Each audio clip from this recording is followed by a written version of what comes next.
Hi అండి, welcome to my channel. ఈరోజు పూరీలోకి ఒక మంచి కూరని మీ ముందుకి తీసుకొచ్చేసాను. చాలా సింపుల్ అండ్ ఈజీగా అంతే టేస్టీగా మనం చేసేసుకోవచ్చు. కడాయిలో ఆయిల్ వేసుకొని ఆయిల్ హీట్ అయిన తర్వాత కొంచెం జీలకర్ర, ఆవాలు, మెంతులు, శనగపప్పు అండ్ వెల్లుల్లి రెబ్బలు అలాగే కరివేపాకు వేసుకొని ఎర్రగా ఫ్రై చేయండి. ఇలా ఫ్రై అయిన తర్వాత ఉల్లిపాయలు, మిర్చి అలాగే సన్నగా కట్ చేసిన టమాటాలు కూడా వేసి కొంచెం ఉప్పు వేసుకొని పసుపు కూడా వేసుకొని బాగా కలిపి మెత్తగా మగ్గనివ్వండి.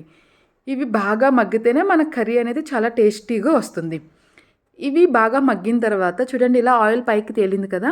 ఇప్పుడు ఒక స్పూన్ వరకు కారం అలాగే హాఫ్ స్పూన్ ఉప్పు కూడా వేసుకొని బాగా కలుపుకొని ఇందులో ఒక హాఫ్ గ్లాస్ వరకు వాటర్ పోసుకోండి.